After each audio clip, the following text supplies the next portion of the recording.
যদি আমি আপনাদের বলি যে একটা মিশন যেটা মাত্র ৩০ মিনিটের মধ্যে শেষ হওয়ার কথা ছিল সেটাই পরিণত হয়েছিল ১৮ ঘণ্টার ভয়ঙ্কর যুদ্ধে, তাহলে? আর যদি এটাও বলি যে মাত্র ১৬০ জন সৈন্যকে মোকাবিলা করতে হয়েছিল হাজার হাজার শত্রুর এমন এক শহরের মাঝখানে যেখানে প্রতিটা গলিতেই লুকিয়েছিল মৃত্যু, এটা কোনো কাল্পনিক গল্প নয়, এটা এক সত্য ঘটনা যেখানে একটা ছোট্ট ভুল সবকিছু বদলে দিয়েছিল। আর সৈন্যদের প্রতিটা সেকেন্ড লড়াই করতে হয়েছিল শুধুমাত্র একটা জিনিসের জন্য, বেঁচে থাকার জন্য। ছবির নাম ব্ল্যাক হক ডাউন। ভিডিও শুরু করার আগে আপনাদের কাছে একটা ছোট্ট অনুরোধ, যদি আপনারা এই চ্যানেলে নতুন হয়ে থাকেন তাহলে প্লিজ চ্যানেলটাকে সাবস্ক্রাইব করে নিন। তবে চলুন শুরু করা যাক, কিন্তু তার আগে নমস্কার বন্ধুরা, আমি স্যাম আর আপনারা দেখছেন নো দ্য স্টোরি। সাল ১৯৯৩। আমেরিকার প্রায় ১৬০ জন সৈন্যকে এক ভয়ঙ্কর মিশনে সোমালিয়ায় পাঠানো হয়, সেখানে শান্তি ফিরিয়ে আনার জন্য। শুরুতে সবারই মনে হয়েছিল এটা একটা ছোট অপারেশন হবে, কিন্তু তারা যখন সোমালি বিদ্রোহীদের মুখোমুখি হয় তখন পরিস্থিতি পুরো নিয়ন্ত্রণের বাইরে চলে যায়। ধীরে ধীরে এই মিশন এমন এক যুদ্ধে পরিণত হয় যেখানে তাদের ৫,০০০-এরও বেশি শত্রুর মোকাবিলা করতে হয়। এবার গল্পটাকে একটু পেছনে নিয়ে যায়। সাল ১৯৯২, জায়গা সোমালিয়া। সেখানে ভয়াবহ গৃহযুদ্ধ চলছিল, যেখানে ৩ লক্ষেরও বেশি মানুষ প্রাণ হারিয়েছিল। এই পুরো যুদ্ধের মূল হোতা ছিল এক শক্তিশালী ওয়ারলর্ড মোহাম্মদ ফারাহ আইদিদ। সে মোগাদিশুর ওপর নিয়ন্ত্রণ বজায় রেখেছিল এবং দেশে যখন ভয়ঙ্কর দুর্ভিক্ষ দেখা দেয় তখন সে সমস্ত ত্রাণ সামগ্রী নিজের দখলে নিয়ে নেয়। এই সংকট সামলানোর জন্য জাতিসংঘের অধীনে আমেরিকা, পাকিস্তান এবং মালয়েশিয়ার সেনাবাহিনীকে সেখানে শান্তি বজায় রাখতে পাঠানো হয়। কিন্তু আইদিদের অত্যাচার থামে না। ১৯৯৩ সালের জুন মাসে তার লোকজন ২৪ জন পাকিস্তানি সৈন্যকে হত্যা করে।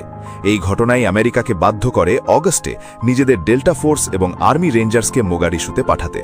আর এখান থেকেই শুরু হয় এই সিনেমার আসল গল্প। আমরা দেখি রেড ক্রসের খাবারবাহক ট্রাক মোগাদিশুতে পৌঁছেছে, কিন্তু ক্ষুধার্ত মানুষ খাবারের জন্য নিজেদের মধ্যেই মারামারি শুরু করে দেয়। ঠিক তখনই আইদিদের লোকজন এসে সেখানে বিন্দুমাত্র দয়া না করে গুলি চালাতে শুরু করে। নিরীহ মানুষের লাশ একের পর এক মাটিতে পড়তে থাকে। উপরে আমেরিকান সৈন্যরা হেলিকপ্টারে টহল দিচ্ছিল, তারা সবকিছু দেখছিল, কিন্তু জাতিসংঘের নিয়মের কারণে গুলি চালাতে পারছিল না। বাধ্য হয়ে তাদের ফিরে যেতে হয়। এরপর আমরা দেখি মোগাদিশুর সবচেয়ে ভয়ঙ্কর এলাকা বাকারা মার্কেট। এই জায়গাটা ছিল অবৈধ অস্ত্রের বাজার। এখানেই আইদিদের লোকজন দেখা করে অটো নামেক এক অস্ত্র সরবরাহকারীর সঙ্গে। অন্যদিকে আমেরিকান বেসে জেনারেল গ্যারিসন নিজের কৌশল তৈরি করছিল। সে বুঝতে পারে ছোটখাটো লোকজনকে ধরলে আইডিদ পর্যন্ত পৌঁছানো সম্ভব নয়, তাই সে একটা ঝুঁকিপূর্ণ মিশনের পরিকল্পনা করে। এই সময় আমাদের পরিচয় হয় এক নতুন সৈন্যের সঙ্গে, টড ব্ল্যাকবার্নের সঙ্গে। সে তরুণ, উত্তেজিত এবং নিজের প্রথম মিশনের জন্য পুরোপুরি প্রস্তুত। বেসে সৈন্যরা সময় কাটাচ্ছিল, কেউ তাস খেলছে, কেউ সিগারেট খাচ্ছে, কিন্তু সবার মাথায় ঘুরছিল একটাই বিষয়, আসন্ন মিশন। সার্জেন্ট এভার্সম্যানের মনে হচ্ছিল এই মিশন মোটেও সহজ হবে না, যদিও অনেক সৈন্য এটাকে একটা সাধারণ অপারেশন বলেই ভাবছিল। পরের দিন কর্নেল স্টিল এভার্সম্যানকে একটা রেঞ্জার স্কোয়াডের লিডার বানিয়ে দেয়, কারণ তার মধ্যে নেতৃত্ব দেওয়ার ক্ষমতা ছিল। ওদিকে বাকারা মার্কেটে আবদি নামেক এক খবরই আমেরিকানদের একটি গুরুত্বপূর্ণ তথ্য দেয়। জানা যায় আইডিদের 2 সবচেয়ে ঘনিষ্ঠ লোক একটা বিল্ডিংয়ে মিটিং করতে চলেছে। প্ল্যান ছিল সহজ, তাদের ধরো, তথ্য বের করো, তারপর আইডিদের কাছে পৌঁছে যাও। মিশনকে 3টি ভাগে ভাগ করা হয়। ডেল্টা ফোর্স, যারা বিল্ডিংয়ের ভিতরে ঢুকে টার্গেটদের ধরবে, রেঞ্জার টিম, যারা হেলিকপ্টার থেকে নেমে পুরো এলাকা সুরক্ষিত করবে, আর কনভয় টিম, যারা হামভি নিয়ে এসে সবাইকে নিরাপদে বেসে ফিরিয়ে নিয়ে যাবে। পরিকল্পনা অনুযায়ী পুরো অপারেশন মাত্র 30 মিনিটের হওয়ার কথা। আকাশপথে সাহায্যের জন্য ব্ল্যাক হক আর লিটল বার্ড হেলিকপ্টার প্রস্তুত ছিল। সবাই নিজেদের প্রস্তুতি নিতে শুরু করে, কিন্তু যেহেতু সবার মনে হয়েছিল মিশনটা ছোট হবে, তাই অনেকেই অতিরিক্ত অস্ত্র নেয়নি। তারপর আসে সেই মুহূর্ত। হেলিকপ্টারগুলো উড়তে শুরু করে এবং পুরো টিম বাকারা মার্কেটের দিকে এগিয়ে যায়। কিন্তু আইদিদের খবরদারেরা তাদের দেখে ফেলে এবং পুরো শহরে জ্বলন্ত টায়ারের কালো ধোঁয়ার মাধ্যমে সংকেত পাঠানো হয়। এর মানে যুদ্ধ শুরু হয়ে গেছে। আমেরিকান হেলিকপ্টারগুলো টার্গেট লোকেশনে পৌঁছে যায়। ডেল্টা ফোর্স দ্রুত বিল্ডিংয়ের ভিতরে ঢুকে পড়ে। একটা হেলিকপ্টার ছাদের উপর নামে আর বাকি সৈন্যরা 4 দিক থেকে নেমে আসে। আর মাত্র কয়েক মিনিটের মধ্যেই টার্গেটের সব লোককে ধরে ফেলা হয়। সবকিছু পরিকল্পনা মাফিকই চলছিল, কিন্তু আসল গল্প এখন শুরু হয়। যখন ডেল্টা ফোর্স তাদের কাজ শেষ করে তখন নিচে দাঁড়িয়ে থাকা হামভিগুলো টার্গেট বিল্ডিংয়ের কাছে পৌঁছে যায়। প্ল্যান তখনও নিয়ন্ত্রণে বলেই মনে হচ্ছিল। উপরে আকাশে 2টো ব্ল্যাক হক হেলিকপ্টার উড়ছিল, যেখান থেকে রেঞ্জার টিম দড়ির সাহায্যে নিচে নামতে শুরু করে, যাতে পুরো এলাকা নিরাপদ রাখা যায়। কিন্তু ঠিক তখনই আইদিদের লোকজন আচমকা ভয়ঙ্কর গুলি চালাতে শুরু করে। নিচে থাকা ডেল্টা ফোর্সও সঙ্গে সঙ্গে পাল্টা জবাব দেয়। ঠিক তখনই এক বিদ্রোহী কাঁধে আরপিজি লঞ্চার নিয়ে ব্ল্যাক হকের দিকে এগিয়ে আসে। এই সময় সেই সৈন্য টড ব্ল্যাকবার্ন দড়ি দিয়ে নিচে নামছিল, কিন্তু আরপিজি থেকে বাঁচতে হেলিকপ্টারটা হঠাৎ কেঁপে ওঠে, আর সেই ধাক্কাতেই ব্ল্যাকবার্নের হাত ফসকে যায়। 60 ফুট উঁচু থেকে সে সোজা মাটিতে পড়ে যায়, আর এক মুহূর্তে তার সব স্বপ্ন ভেঙে চুরমার হয়ে যায়। এটা দেখেই সার্জেন্ট এভার্সম্যান সঙ্গে সঙ্গে আদেশ দেয় তাকে কভার দিয়ে সেখান থেকে সরিয়ে আনতে। মেডিকরা তার কাছে পৌঁছানোর চেষ্টা করছিল, কিন্তু গুলি এতটাই দ্রুত চলছিল যে 1 সেকেন্ডের জন্যেও থামা অসম্ভব হয়ে উঠেছিল। এখানেই একটা বড় সমস্যা সামনে আসে। যে রেঞ্জার টিম নিরাপত্তা দেওয়ার কথা ছিল, তারা টার্গেট থেকে একটু দূরে নেমেছিল, আর এত তীব্র গুলির মধ্যে সময় মতো পৌঁছানো প্রায় অসম্ভব হয়ে পড়ে। অন্যদিকে আইদিদের লোকজন বিল্ডিংয়ের ছাদ, গলি, 4 দিক থেকে একসঙ্গে গুলি চালাচ্ছিল। আমেরিকান সৈন্য ছিল প্রায় 160 জন, আর বাকারা মার্কেটে আইদিদের ছিল 3000-এরও বেশি যোদ্ধা। এই সময় এভার্সম্যান আর তার টিম ব্ল্যাকবার্নকে স্ট্রেচারে তুলে হামভির দিকে নিয়ে যাওয়ার চেষ্টা করছিল। ডেল্টা ফোর্স তাদের টার্গেট ধরে ফেলেছিল, আর প্ল্যান অনুযায়ী এখন সবাইকে 5 মিনিটের মধ্যে ফিরে যেতে হবে। কর্নেল ম্যাকনাইটের আদেশে বন্দীদের এবং আহত ব্ল্যাকবার্নকে হামবিতে তোলা হয়, কিন্তু সেখান থেকে বেরিয়ে আসা মোটেও সহজ ছিল না। যখন কনভয় ফিরে যাওয়ার চেষ্টা করে, সোমালি যোদ্ধারা 4 দিক থেকে হামলা চালাতে থাকে। আরপিজি, মেশিন গান, চারপাশ থেকে গুলির বৃষ্টি শুরু হয়। এয়ার সাপোর্টের জন্য লিটল বার্ড হেলিকপ্টারগুলো এগিয়ে আসে এবং ওপর থেকে গুলি চালিয়ে রাস্তা পরিষ্কার করার চেষ্টা করে। কিছু সময়ের জন্য মনে হয় পরিস্থিতি নিয়ন্ত্রণে চলে আসছে। ঠিক তখনই আচমকা একটা হামলা হয়, আর এক সৈন্য, পিলা, শহীদ হয়ে যায়। এটা দেখে সবাই স্তব্ধ হয়ে যায়, কিন্তু সার্জেন্ট হুড 1 সেকেন্ডও নষ্ট না করে গুলি চালাতে থাকেন এবং হামলাকারীদের শেষ করে দেন। এতক্ষণে পরিস্থিতি এতটাই ভয়ঙ্কর হয়ে ওঠে যে পুরো এলাকা যেন এক ফাঁদে পরিণত হয়। সোমালি যোদ্ধারা 4 দিক থেকে ঘিরে ফেলেছিল, যাতে কেউই বেরোতে না পারে। ব্ল্যাক হক হেলিকপ্টারগুলো খুব নিচ দিয়ে উড়ে যাচ্ছিল সৈন্যদের সাহায্য করার জন্য, কিন্তু এটাই তাদের সবচেয়ে বড় দুর্বলতা হয়ে দাঁড়ায়। একটা ব্ল্যাক হক হেলিকপ্টার সুপার 61 যখন নিচ দিয়ে উড়ে যাচ্ছিল, ঠিক তখনই একটি আরপিজি সোজা গিয়ে হেলিকপ্টারটিকে আঘাত করে। হেলিকপ্টারটির নিয়ন্ত্রণ হারিয়ে ফেলে, আকাশে ঘুরতে ঘুরতে নিচে পড়তে শুরু করে, আর তারপর এক ভয়ঙ্কর বিস্ফোরণের সঙ্গে সেটি বাকারা মার্কেটের মাঝখানে গিয়ে ভেঙে পড়ে। ক্র্যাশের খবর বেসে পৌঁছতেই জেনারেল গ্যারিসন বুঝে যায় যে এখন মিশনটা রেস্কিউ অপারেশনে পরিণত হয়েছে। সে সঙ্গে সঙ্গে আদেশ দেয় ক্র্যাশ সাইটে পৌঁছে বেঁচে থাকা সৈন্যদের উদ্ধার করতে হবে। এই দায়িত্ব দেওয়া হয় এভার্সম্যানের টিমকে, কারণ তারাই সবচেয়ে কাছে ছিল। রাস্তায় যেতে যেতে তাদের প্রতিটা মোড়ে লড়াইয়ের মুখোমুখি হতে হয়, তবে এয়ার সাপোর্টের সাহায্যে তারা ধীরে ধীরে এগোতে থাকে। অন্যদিকে কনভয়ও ক্র্যাশ সাইটের দিকে যাওয়ার চেষ্টা করছিল। সেখানে এক পাইলট তখনও বেঁচে ছিল, আর সে একাই নিজের জীবন বাঁচানোর জন্য লড়াই করছিল। এভার্সম্যানের টিম তার কাছে পৌঁছানোর চেষ্টা করে, কিন্তু রাস্তা এতটাই বিপজ্জনক ছিল যে প্রতি 10 মিটার পরপর নতুন বিপদ সামনে আসত।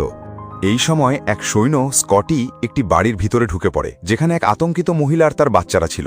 সে তাদের বোঝায় যে সে কোনো ক্ষতি করবে না, কিন্তু সে যখন বাইরে বেরোতে যায়, তখনই এক ছোট ছেলে AK-47 নিয়ে তার উপর গুলি চালিয়ে দেয়। এটা দেখায় যে পুরো শহরটাই এক যুদ্ধে পরিণত হয়েছে। অবশেষে এভার্সম্যানের টিম ক্র্যাশ সাইটে পৌঁছায়। সেখানে আরেকটি হেলিকপ্টার ল্যান্ড করে এবং সবাই মিলে এক আহত পাইলটকে উদ্ধার করে। কিন্তু সমস্যা তখনও শেষ হয়নি। রিইনফোর্সমেন্ট তখনও অনেক দূরে ছিল। ক্যাপ্টেন রেডিওতে জানায় যে পৌঁছতে সময় লাগবে, কারণ 4 দিক থেকে তাদের উপর হামলা হচ্ছিল। এভার্সম্যান আদেশ পায় যাই হোক না কেন ক্র্যাশ সাইট আগলে রাখতে হবে। আর তারপর শুরু হয় আরও এক দীর্ঘ রাত, যেখানে প্রতিটা মিনিট ছিল নতুন সংগ্রাম, আর প্রতিটা সৈন্য শুধু একটা জিনিসের জন্য লড়ছিল, জীবিত ফিরে আসার জন্যে। যখন প্রথম ব্ল্যাক হকটি পড়ে গিয়েছিল, তখন দ্বিতীয় হেলিকপ্টারটিও এখনও আকাশে উঠছিল। পাইলট প্রাণপণে চেষ্টা করছিল নিয়ন্ত্রণ ধরে রাখতে, কিন্তু সবাই বুঝতে পারছিল পরিস্থিতি হাতের বাইরে চলে যাচ্ছে। আর কয়েক মুহূর্তের মধ্যেই দ্বিতীয় ব্ল্যাক হকটিও আঘাতপ্রাপ্ত হয়। এই দ্বিতীয় ক্র্যাশ আরও ভয়ঙ্কর ছিল, কারণ এতে পাইলট মাইকেল ডুরান্ট বেঁচে ছিল, কিন্তু পুরোপুরি শত্রুদের মাঝে আটকে গিয়েছিল। বেসে জেনারেল গ্যারিসন আরেকটি হেলিকপ্টার পাঠানোর কথা ভাবলেও ঝুঁটি এতটাই বেশি ছিল যে আরেকটি ব্ল্যাক হক পড়ে গেলে ক্ষতি আরও বেড়ে যেত। তাই সিদ্ধান্ত নেওয়া হয় আর কোনো হেলিকপ্টার পাঠানো হবে না, বরং গ্রাউন্ড টিমকেই পরিস্থিতি সামলাতে হবে। অন্যদিকে কর্নেল স্টিল নিজের রেঞ্জার টিম নিয়ে ক্র্যাশ সাইটের দিকে এগোতে থাকে। পথে কাউকে দেখে তারা গুলি চালিয়ে দেয়, কিন্তু পরে জানা যায় সে তাদের নিজেদের সৈন্য ইউরেক। এদিকে কর্নেল ম্যাকনাইট নিজের কনভয় নিয়ে ডেল্টা ফোর্স আর রেঞ্জারদের উদ্ধার করতে বের হয়, কিন্তু পথে তারা বুঝতে পারে যে তাদের গুলি প্রায় শেষ হয়ে আসছে আর শত্রুরা চারদিক থেকে তাদের আটকে রেখেছে। এই সময় ক্র্যাশ সাইটে কিছু সৈন্যকে একটি বাড়ির ভিতরে নিরাপদ জায়গা বানিয়ে রাখা হয়। দুই সৈন্য বাইরে দাঁড়িয়ে প্রতিরক্ষা করতে থাকে, কিন্তু সোমালি যোদ্ধাদের সংখ্যা এত বেশি ছিল যে তারা বেশিক্ষণ টিকতে পারেনি। দুজনেই সেখানেই শহীদ হয়ে যায়, আর সোমালি যোদ্ধারা তাদের মৃতদেহ টেনে নিয়ে যায়। অন্যদিকে যে পাইলট ক্র্যাশের পর বেঁচে ছিল তাকে সোমালি যোদ্ধারা ধরে ফেলে। লোকজন তাকে মারতে শুরু করলে একজন এসে সবাইকে থামিয়ে দেয় এবং বলে, ওকে জীবিত রাখো, কারণ আইদিদ চাইছিল ডুরেন্টকে দর কষাকষির হাতিয়ার হিসেবে ব্যবহার করতে। সন্ধ্যা হওয়ার পর কিছু সময়ের জন্য গুলি কমে যায়। কর্নেল স্টিল অ্যাভেরি স্মিথকে জানায় যে তারা ক্র্যাশ সাইটে পৌঁছে গেছে। এই সময় ইউরেক, নেলসন আর টম লিও অ্যাভার্সম্যানের টিমের কাছে পৌঁছে যায়। সবাই মিলে ডিফেন্সিভ পজিশন নিয়ে নেয়, কিন্তু বিপদ তখনও শেষ হয়নি। এক সৈন্য জেমি স্মিথ যখন জায়গা বদলাচ্ছিল তখন এক স্নাইপারের গুলি তাকে আঘাত করে। সঙ্গে সঙ্গে তাকে ভিতরে টেনে আনা হয়। এত রক্ত বেরোচ্ছিল যে 30 মিনিটের মধ্যে চিকিৎসা না হলে তার বাঁচা প্রায় অসম্ভব ছিল। এভার্সম্যান মেডিকেল সার্জের জন্য কল করে, কিন্তু জবাব আসে এখন কোনো সাহায্য পাঠানো সম্ভব নয়। এখন সৈন্যদের সামনে একটাই রাস্তা ছিল, ফিল্ড সার্জারি। নিজেদের হাতেই তারা তার অপারেশন করার চেষ্টা শুরু করে। এমনকি তাকে মরফিনও দেওয়া হয়নি, কারণ এতে হার্ট রেট কমে যেতে পারত। জেমি স্মিথ যন্ত্রণায় ছটফট করছিল, কিন্তু টিম হাল ছাড়েনি। অনেক লড়াইয়ের পর তারা রক্তপাত কিছুটা নিয়ন্ত্রণে আনতে সক্ষম হয়, কিন্তু তার অবস্থা এখনও আশঙ্কাজনকই ছিল।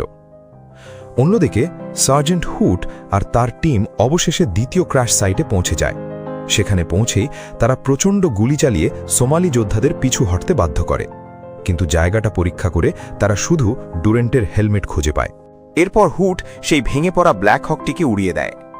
কর্নেল ম্যাকনাইট নিজের টিম নিয়ে পাকিস্তানি আর্মির বেসে পৌঁছে সাহায্য চায়।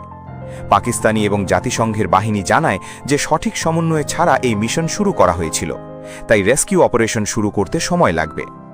ওদিকে ডুরান্ট মানসিকভাবে শক্ত ছিল, কারণ সে জানত যে সে নিজের দেশের জন্য লড়াই করছিল। রেডিওতে সে একটা বার্তা পায়, আমরা তোমাকে ফেলে যাব না, আমরা আসছি। এই কথা শুনে তার সাহস বজায় থাকে। ফিরে আসা যাক ক্র্যাশ সাইটে। জেমি স্মিথের অবস্থা আরও খারাপ হতে থাকে। সে বারবার নিজের পরিবারের কথা জিজ্ঞেস করছিল, আর তার সঙ্গীরা তাকে মিথ্যে ভরসা দিচ্ছিল। সবাই বুঝতে পারছিল যে সে আর বেশিক্ষণ বাঁচবে না। আর অবশেষে জেমি স্মিথ শেষ নিঃশ্বাস ত্যাগ করে, আর পুরো টিম ভেঙে পড়ে। কিন্তু সার্জেন্ট হুড সবাইকে সামলে নেয়। সে বলে, এটা যুদ্ধ, এখানে সবাই মরার জন্যই আসে, কিন্তু এখনও কিছু মানুষ বেঁচে আছে, তাদের বাঁচানোই আমাদের দায়িত্ব। এই কথা শুনে সবাই আবার উঠে দাঁড়ায়। এরই মধ্যে রাত নেমে এসেছে। সোমালি যোদ্ধারা আবারও হামলা শুরু করে। ক্র্যাশ সাইটে আটকে থাকা টিমগুলোর জরুরি সাহায্য দরকার ছিল। কমান্ড অবশেষে সিদ্ধান্ত নেয় যে এবার পুরো মাত্রার রেস্কিউ অপারেশন চালাতেই হবে, না হলে কেউই জীবিত ফিরতে পারবে না। লিটল বার্ড হেলিকপ্টারগুলো আবার ফিরে আসে, কিন্তু তাদের কাছে সঠিক লোকেশন ছিল না। তখন সৈন্যরা সিগন্যাল দেওয়ার জন্য নিজেদের অবস্থান প্রকাশ করে দেয়। বিল্ডিং শনাক্ত হতেই হেলিকপ্টারগুলো ওপর থেকে ভারী মেশিনগান ফায়ার শুরু করে, আর কয়েক মুহূর্তের মধ্যেই অনেক শত্রু মাটিতে লুটিয়ে পড়ে। এই সময় পাকিস্তানি আর্মি এবং জাতিসংঘের বাহিনীও কর্নেল ম্যাকনাইটের সঙ্গে মিলে রেস্কিউ কনভয় নিয়ে এগোতে শুরু করে। রেডিওতে বার্তা আসে, আর 5 মিনিটের মধ্যেই আমরা তোমাদের কাছে পৌঁছে যাচ্ছি। এই কথা শুনেই সৈন্যদের মধ্যে নতুন করে শক্তি ফিরে আসে। সবাই নিজেদের শেষ ম্যাগাজিন পর্যন্ত গুলি চালাতে থাকে। প্রতিটা সেকেন্ড তখন শুধু বেঁচে থাকার লড়াই হয়ে দাঁড়িয়েছিল। রাত প্রায় 2টো নাগাদ অবশেষে কনভয় ক্র্যাশ সাইটে পৌঁছে যায়। প্রতিটা সৈন্য তখন শুধু একটা কথাই ভাবছিল, যেভাবেই হোক জীবিত বেরোতে হবে। জেনারেল গ্যারিসন রেডিওতে কর্নেল ম্যাকনাইটকে জিজ্ঞেস করে, আর কত সময় লাগবে? কিন্তু সত্যিটা হলো, কর্নেলের কাছেও কোনো সঠিক উত্তর ছিল না। যুদ্ধ এতটাই ভয়ঙ্কর হয়ে উঠেছিল যে সময় আন্দাজ করাও অসম্ভব ছিল। জেনারেল বুঝে যায় যে এখন একটাই লক্ষ্য, যত সময়ই লাগুক না কেন একজন সৈন্যও যেন পিছনে পড়ে না থাকে। এই কথা শুনেই সবাই নিজেদের শেষ শক্তিটুকু দিয়ে রেস্কিউ মিশনে ঝাঁপিয়ে পড়ে। রাত আরও গভীর হতে থাকে, কিন্তু যুদ্ধ থামার কোনো নাম নিচ্ছিল না। সোমালি যোদ্ধারাও সিদ্ধান্ত নিয়ে ফেলেছিল যে যতক্ষণ একজন আমেরিকান সৈন্য জীবিত থাকবে তারা পিছু হটবে না। পুরো এলাকা মৃতদেহ আর আহত মানুষের ভিড়ে ভরে গিয়েছিল। এর মধ্যেই কিছু সৈন্য কনভয় পর্যন্ত পৌঁছতে সক্ষম হয়। প্রায় 8 জন কনভয়ের গাড়িতে উঠতে পারে, কিন্তু বাকিরা তখনও পিছনে আটকে ছিল। আর তারপর আসে সেই মুহূর্ত যখন কিছু সৈন্যকে বাধ্য হয়ে কোনো গাড়ি ছাড়াই দৌড়ে পালাতে হয়। 18 ঘন্টার যুদ্ধের পরেও সেই সৈন্যরা নিজেদের প্রাণ বাঁচানোর জন্য দৌড়াতে থাকে।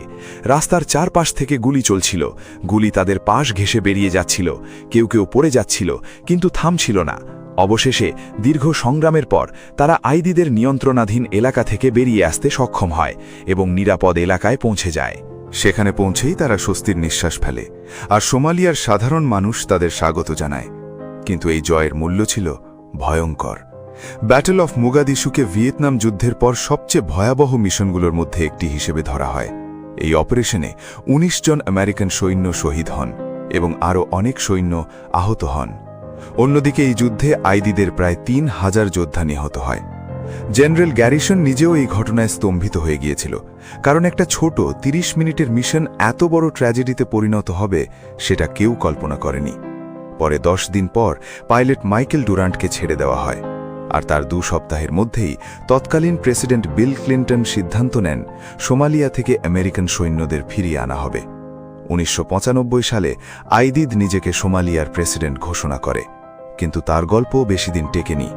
1996 সালের 24শে জুলাই সে নিজের লোকদের মধ্যেই এক হামলায় আহত হয় এবং পরে হার্ট অ্যাটাকে তার মৃত্যু হয়। এই গল্প থেকে আমরা শিখতে পারি যে অনেক সময় সবচেয়ে বড় জয় শত্রুকে হারানো নয়, বরং নিজের সঙ্গীদের জীবিত ফিরিয়ে আনা। যুদ্ধের আসল নায়ক সে নয় যে শুধু লড়াই করে, বরং সে যে সব ভয় আর কষ্টের পরেও বেঁচে থাকার সাহস রাখে, যে ভয় পেয়েও সামনে এগিয়ে যায়, নিজের মানুষদের জন্য লড়ে আর শেষ নিঃশ্বাস পর্যন্ত হার মানে না। তো বন্ধুরা, যদি এই গল্পটা আপনাদের ভালো লেগে থাকে তাহলে ভিডিওটি লাইক করুন, আপনাদের বন্ধুদের সঙ্গে শেয়ার করুন, আর এরকমই আরও সিনেমার গল্প শোনার জন্য আমাদের চ্যানেল নো দ্য স্টোরি বেঙ্গলিকে সাবস্ক্রাইব করতে ভুলবেন না। আপনাদের একটা সাবস্ক্রিপশন আমাদের নতুন নতুন গল্প শোনাতে উৎসাহ দেয়। দেখা হবে পরের ভিডিওতে আরও এক মন ছুঁয়ে যাওয়া গল্প নিয়ে। ততক্ষণ নিজের খেয়াল রাখুন। ধন্যবাদ।